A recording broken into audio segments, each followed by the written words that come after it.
It's a Monday morning. Welcome to the AM News. My name is Paa Kwesi Schandorf. President Akufo-Addo has assured Ghanaians that his government will stop the illegal mining menace in the country. He says no government in Ghana's history has embarked on a rigorous galamsey fight than his government. He was speaking at the Mencha Palace in Kumasi at the start of a 4-day tour of the region. Ohim Interior has more in the following report. President Akufo-Addo was at the Mencha Palace to seek the blessings of the Ashanti to begin a 4-day working tour in the Ashanti region. According to President Akufo-Addo, no government has shown that resilience in the fight against galamsey than his.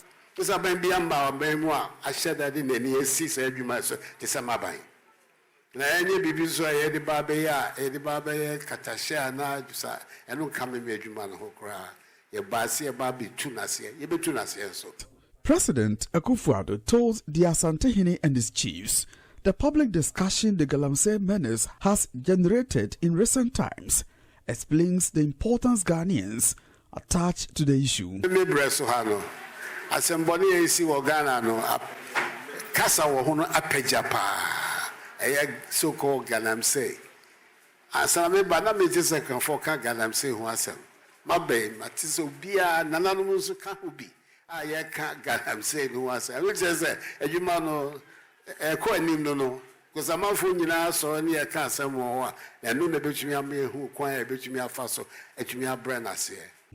Earlier, President Akufo-Addo attended the ordination service of 3 ministers at the St. Cyprian's Anglican Church in Kumasi.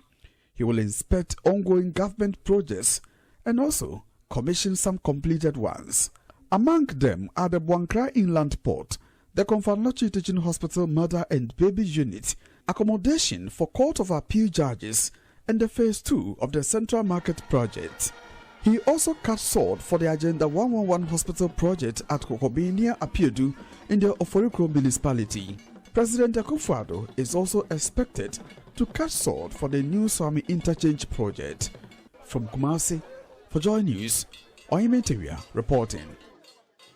The Vice President, Dr. Mahmoud Bawumia, says that the government has invested $740 million in water systems in various communities in the country to improve access to water supply. He notes that the investment has boosted government's fight against cholera and other waterborne diseases. Dr. Bawumia spoke at the commissioning of the Numa Water Facility at Tuna in the Savannah region. Here is a report by Rafik Salam. Vice President Dr. Mahmoud Bawumia, in a brief remark before commissioning the Numa Water Facility project constructed by Forward West Africa, commended a letter for partnering government to provide access to potable water to Tuna and other communities in the Savannah and Upper West regions. Dr. Bawumia noted that government in its bid to increase access to potable water in the country has invested $740 million in water systems in various communities in the country to push for them to attain Sustainable Development Goal 6, which is water and sanitation for all.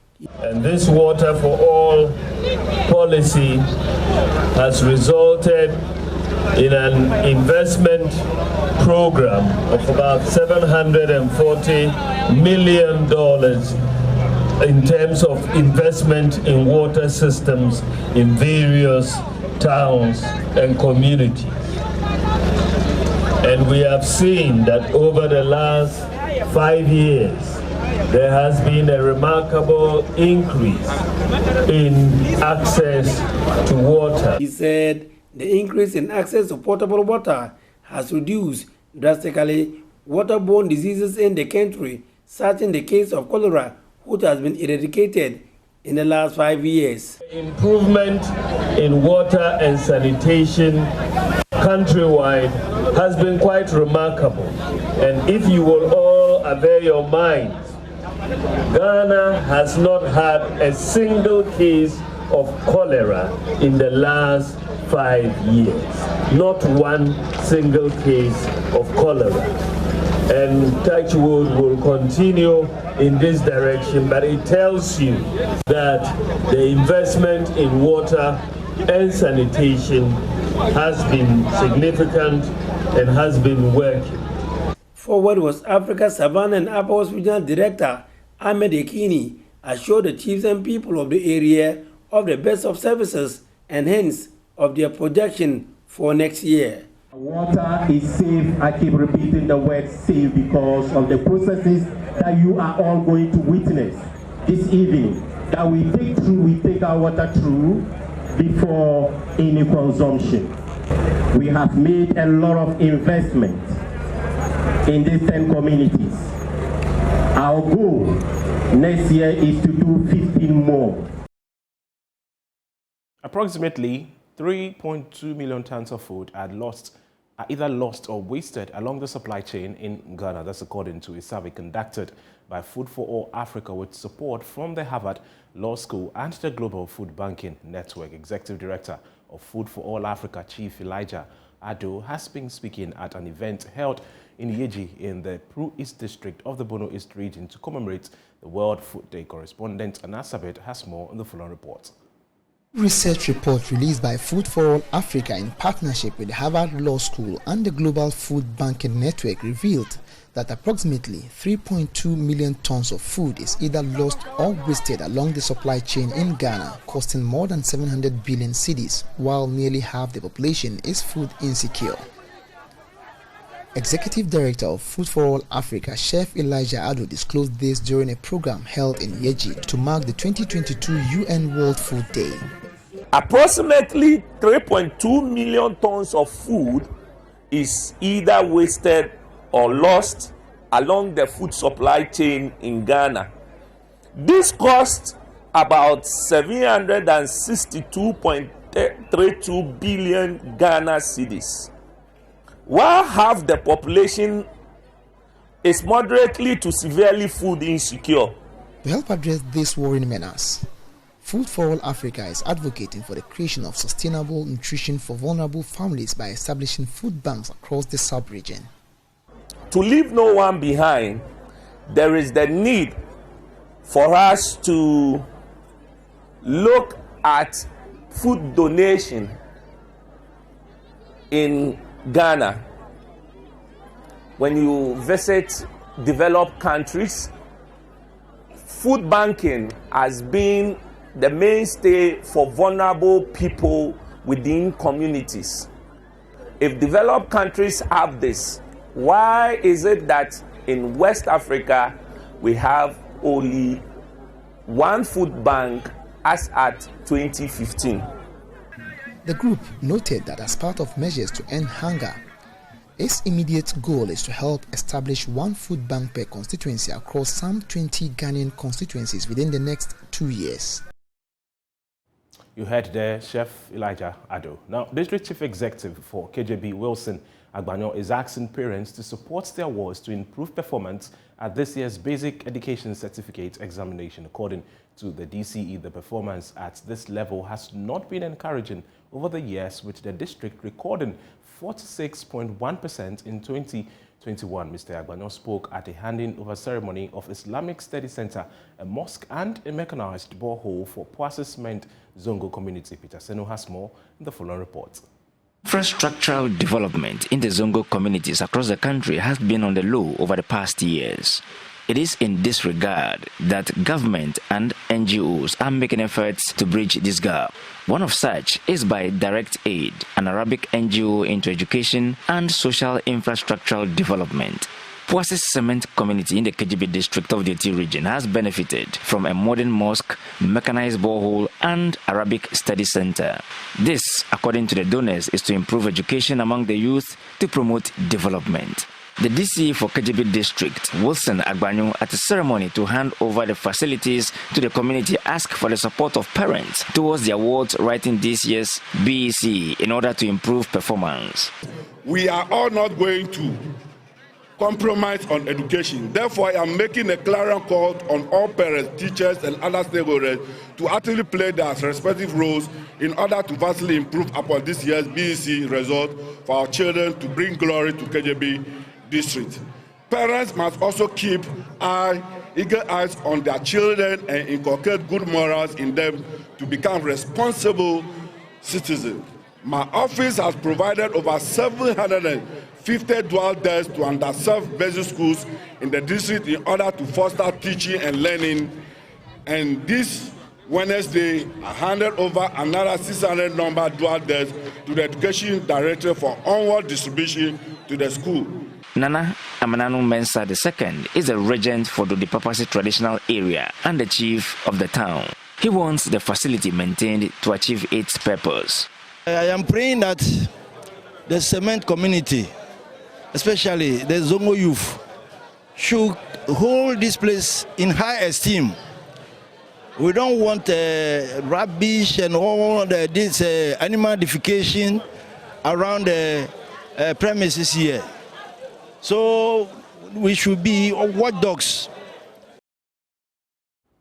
The National Science and Maths Quiz Competition presents a level playing field for all competing schools, but it remains a mirage for some senior high schools in the country who hope to clinch the national title. This is largely due to the infrastructure deficits plaguing most schools, especially those in rural settlements. Emmanuel Bride Kweku tells the story of how debutants Sandema Senior High School defied their less resourced educational facilities and transportational challenges to make it to the national competition this year.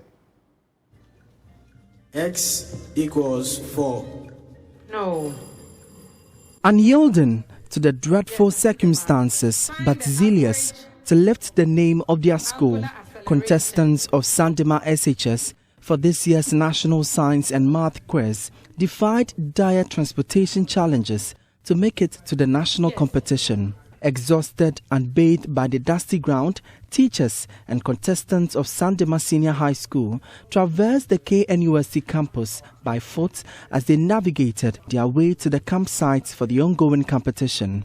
Unlike their colleagues who were fortunate to enjoy a comfortable ride to Kumasi, the proud sons of Sandema SHS joined public transport for their 14-hour journey from the Upper East region to the Ashanti regional capital, Kumasi. Let me find out from you first.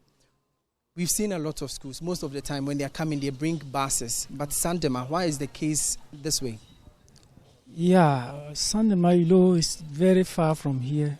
And in our school, we have only one bus. Moving the bus to this place and leaving the school like that, the headmaster thought it wise that at least anything can crop up in the school. And they may need a bus to use it. So they decided that we should use the public transport, and that's why we arrived without a bus. Undaunted by the challenge, the contestants were poised to lift the name of their school. Some people are regarding you guys as underdogs. What are you going to do to prove to them that you are not underdogs?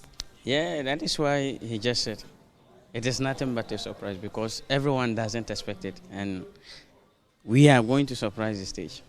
That will be on the 18th. We really pray and hope in our Lord that our Lord will not disgrace us.